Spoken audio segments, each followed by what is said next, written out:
Oke, teman-teman, assalamualaikum warahmatullahi wabarakatuh. Selamat pagi ya. Kalau saat ini saya buat videonya pagi.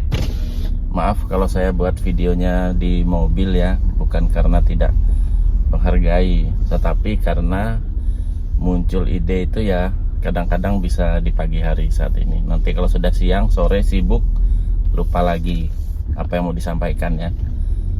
Lagi pula ini saya mau ngajak teman-teman melihat lingkungan pedesaan di Kalimantan Tengah, karakter alamnya bagaimana lingkungannya ya. Ini rumah sakit Pratama ya, rumah sakit perintis di kecamatan yang agak rame, bukan di kabupaten ya. Jadi kecamatan kita tinggal ini agak rame. Jadi dibuatkan rumah sakit perintis. Belum ada taman-tamannya, belum ada hijau-hijaunya. Pagarnya, lahan parkirnya pun masih darurat ya, karena memang benar-benar perintis ya, baru sekali bulan Juli kemarin dimulai ya, diresmikan. Nah, jadi saya teringat sering masyarakat awam itu menyimpulkan atau bertanya, apabila dirinya atau keluarganya mudah terkejut ya, mudah kaget, mereka menduga itu adalah sakit jantung. Banyak yang menduga sakit jantung ini dengan dia mudah terkejut atau kaget itu. Bahkan yang usia muda pun menduga seperti itu ya. Masih umur 25, 30, baru punya anak satu, mudah kaget. Terus kalau tidur mudah terbangun gitu ya, mungkin ada pikiran, mudah terganggu, tidak tenang ya. Kaget-kaget kayak gitu mereka bilang diri mereka sakit jantung. Nah, itu sering kali di masyarakat, bahkan ketahuannya kemarin di musim vaksin COVID, banyak yang tidak mau divaksin itu karena menganggap dirinya sakit jantung. Terus saya kaget juga kan, lo ini masih muda orangnya, penampilannya masih segar, tidak ada nampak penyakit yang serius, kenapa kok dirinya berani menyimpulkan sakit jantung? Terus sudah saya periksa juga pakai stetoskop ya, tensi, nadi, saturasi, ibu ini tidak sakit jantung gitu. Dari mana menyimpulkan sakit jantung? Mereka menyimpulkan itu kadang dari diri sendiri dan juga ditambah-tambahin gitu, omongan dari keluarganya, temannya gitu. Ya katanya mereka menyimpulkan itu karena diri mereka mudah kaget gitu, mudah kaget, mudah shock kalau mendengar berita yang tidak nyaman gitu ya, berita yang ngeri, kecelakaan lalu lintas, musibah sebagainya, kebakaran atau apalah, itu mereka mudah shock, mudah gugup mendengar berita itu, langsung berdebar-debar, lalu mereka mengatakan itu sakit jantung. Nah, itu lumayan banyak berarti ya, dari dulu hingga sekarang orang-orang yang menduga dirinya sakit jantung itu. Nah, apakah benar itu sakit jantung? Tentu tidak ya, belum pasti, sama sekali belum pasti. Karena sekedar kaget atau mudah kepikiran atau mudah berdebar, gelisah, susah tidur setelah mendengar kabar musibah ya, itu bukan gejala penyakit jantung, itu psikologis. Karena ada orang itu sejak kecil dia mudah demam panggung, mudah grogi, mudah panik, mudah terburu-buru, mudah cemas. Itu kan ada sejak kecil, sejak dia sekolah SD pun sudah kelihatan. Kalau ada PR, kalau ada tugas, misalnya dia disuruh jadi petugas upacara, disuruh nyanyi, disuruh maju ke panggung, dia gugup, itu kan sudah ada sejak kecil. Berarti itu bukan sakit jantung, itu adalah karakter psikologis seseorang, dan itu bisa dilatih. Yang tadinya mudah kaget ya, mudah gugup, itu kan bisa dilatih secara fisiologis pelan-pelan ya, memang tidak seperti membalikan telapak tangan. Yang dulunya takut maju ke panggung, pas sudah besar ternyata malah ahli pidato misalnya, jadi pembawa acara gitu, seperti itu ya. Nah, kembali ke penyakit jantung itu,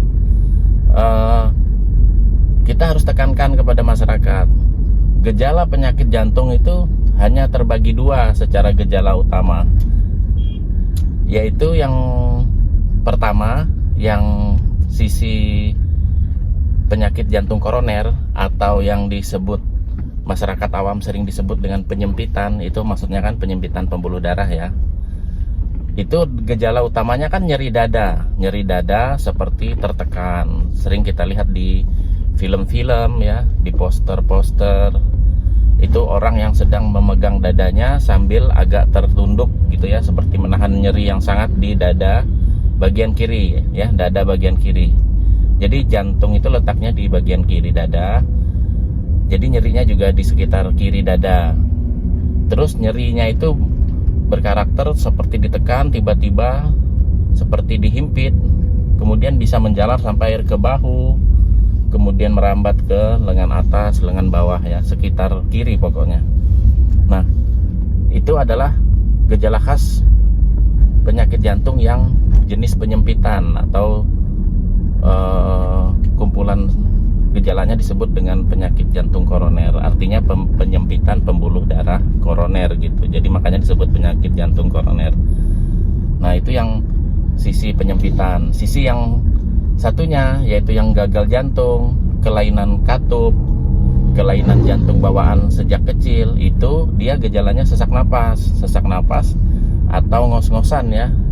Dan sesak napasnya ini bukan sesak napas seperti asma, sesak napas seperti orang sakit mah, bukan. Sesak napas orang seperti sakit mah itu kan rasa sesak, rasa penuh di dalam perut atas atau ulu hati.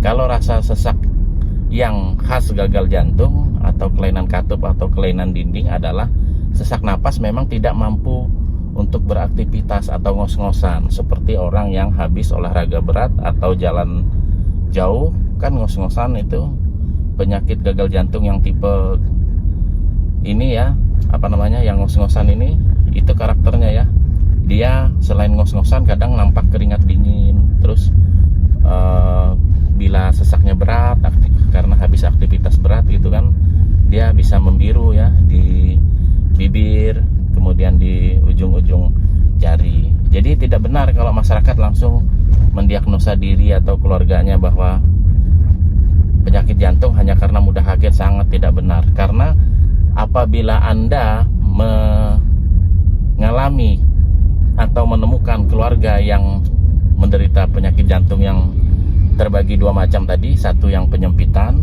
satu yang sesak napas, itu akan berat dan akan sibuk dengan gejala utama itu aja. Udah nggak sampai mikir yang kaget-kaget itu, udah nggak ada, maksudnya nggak sampai ke situ. Karena dengan dua gejala itu aja sudah repot gitu loh, sudah wah itulah yang harus diurus, itulah yang harus bawa berobat ke spesialis rumah sakit. Kita ngurusin itu, ngurusin nyeri dada, ngurusin sesak napas.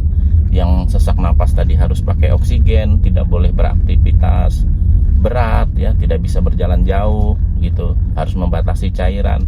Jadi kalau sudah benar-benar ketemu penyakit jantung yang sebenarnya, itu nggak akan sempat lagi, nggak akan terpikirkan lagi yang masalah kaget atau tidak kaget. Nah, itu dari sisi gejala.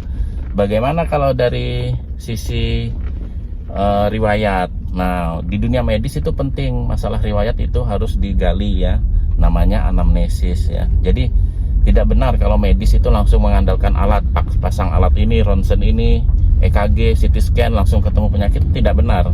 Yang benar itu sesuai kaidah ilmiah di dunia medis, mengkaji penyakit atau kesehatan seorang pasien itu harus ditanya selain keluhan juga riwayat selama ini apa. Nah, maka penyakit jantung itu riwayatnya ada gitu loh, bukan sesuatu yang jatuh dari langit.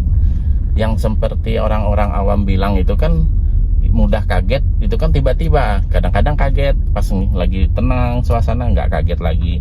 Nanti ada peristiwa kebakaran, berita heboh, kaget lagi, berdebar lagi, pucat lagi. Ya itu kan seketika. Jadi riwayatnya tidak runut gitu loh, tidak bisa. Itu hanya psikologis.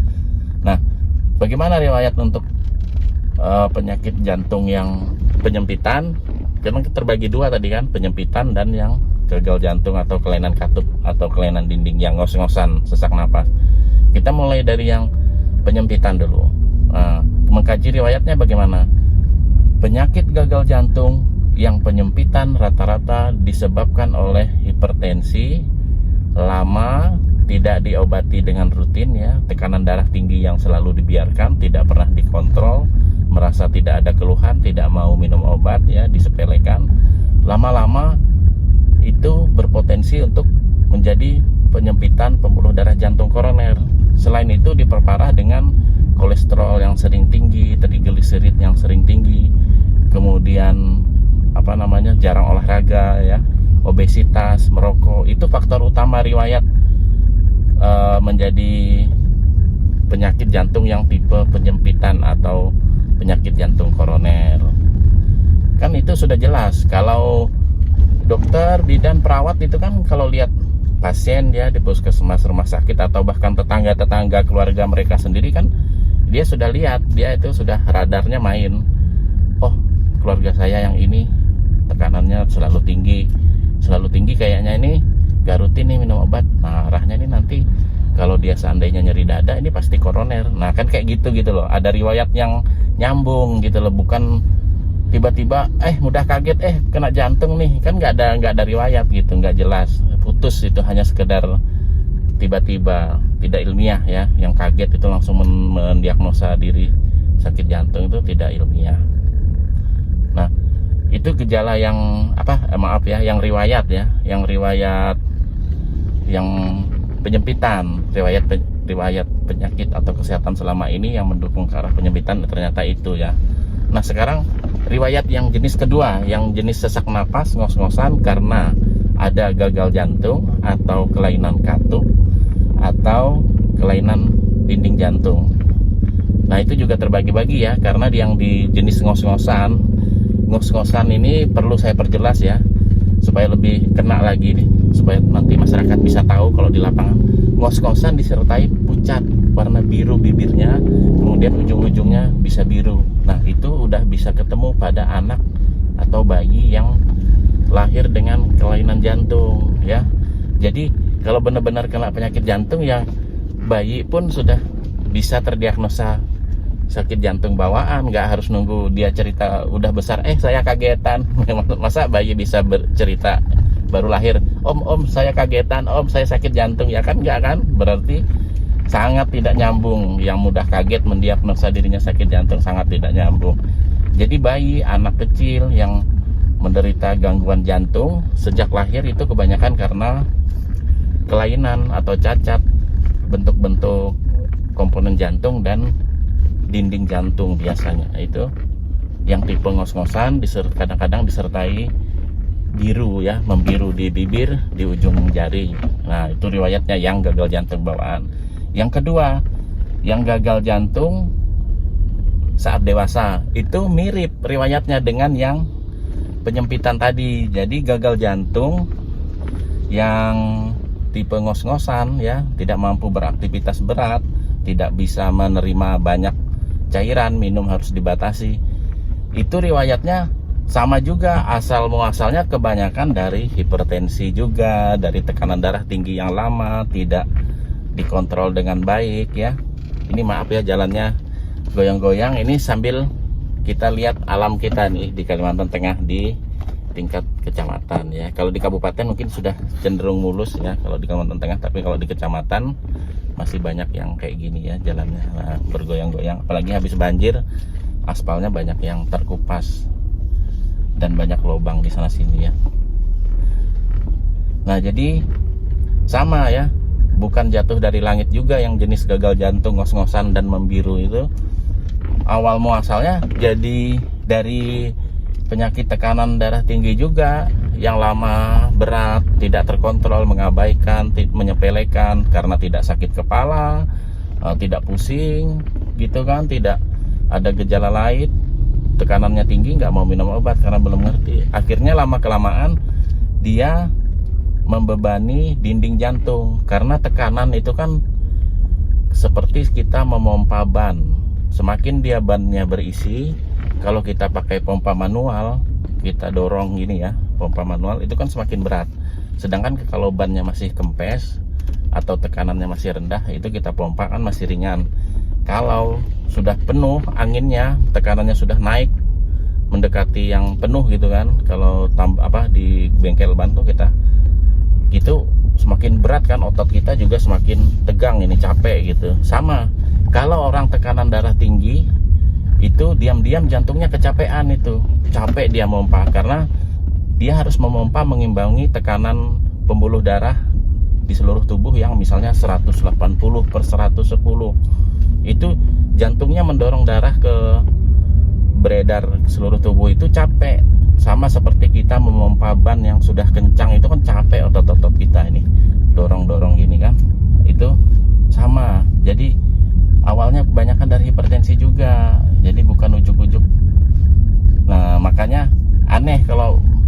usia muda, umur 25 gitu ya, mengatakan dirinya sakit jantung. Dari mana riwayatnya? Perjalanan ceritanya tuh nggak nyambung. Yang benar kan kalau kita kaji dari apa yang baru saya sampaikan ini, kan tekanan dulu. Nah, tekanan darah tinggi bisa muncul pada usia 35 tahun ke atas, saat kita diperparah dengan sudah sibuk kerja, banyak pikiran, kurang tidur, repot ngurus rumah tangga, tidak menjaga pola hidup sehat, makan sembarangan karena sibuk kan, tidak sempat memilih-milih makanan, semakin gendut karena sudah punya gaji, tenang tapi jarang olahraga, perutnya semakin buncit. Terus juga sambil merokok, sambil kerja ya, karena kerjaan banyak, sambil lembur dia merokok.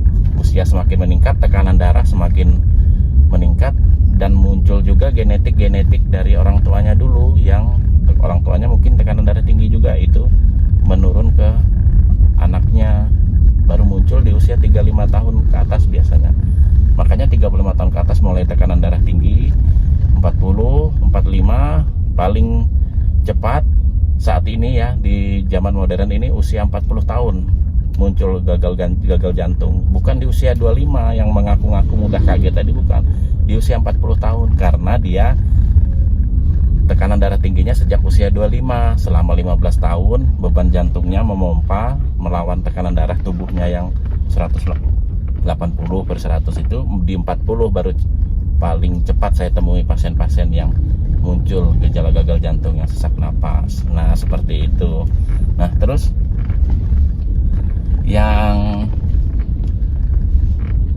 yang terakhir, yang tipe yang sesak napas yang sebelah sini, yang sesak napas disertai membiru gitu-gitu kan, pucat gitu. Itu yang terakhir yang agak jarang adalah yang karena akibat katup jantung, kelainan katup jantung. Itu juga ada riwayatnya sebenarnya. Riwayatnya dia pernah kena infeksi demam rematik, yang mana jenis kumannya dari yang menyebabkan demam rematik itu, kumannya juga menginfeksi katup jantung. Ini suatu penyakit yang seperti licik banget gitu loh kumannya. Dia nggak cuma hanya menyebabkan demam, tapi juga menyerang katup. Jadi katupnya itu terinfeksi, lama-lama katupnya itu rusak, seperti bekas koreng gitu. Jadi katupnya nggak sehat lagi, nutup ini ya, klepnya nggak sehat lagi. Jadi klepnya ini jadi kendor ya, jadi ya tidak fit gitu, jadi gleber-gleber gitu. Itu yang akibat kelainan katup. Yang sebelah kanan juga yang sesak napas dan membiru gitu ya. Nah, saya kira itu teman-teman. Maaf kalau kata-katanya belepotan, karena ini pagi saya ingat ide menyampaikan itu ya, bahwa ternyata banyak masyarakat yang masih salah dalam mendiagnosa diri atau keluarganya, menganggap kagetan atau mudah terkejut itu gejala penyakit jantung yang utama ya. Sama sekali tidak ya, tidak nyambung gitu ya. Oke, terima kasih. Kalau ada pertanyaan silahkan lanjut di kolom komentar ya. Nanti juga mungkin bisa saya kasih nomor WA. Kalau saya juga kesulitan menjawabnya, saya akan konsultasikan ke teman-teman saya yang dokter spesialis jantung. Jangan lupa tanya di kolom komentar. Assalamualaikum warahmatullahi wabarakatuh.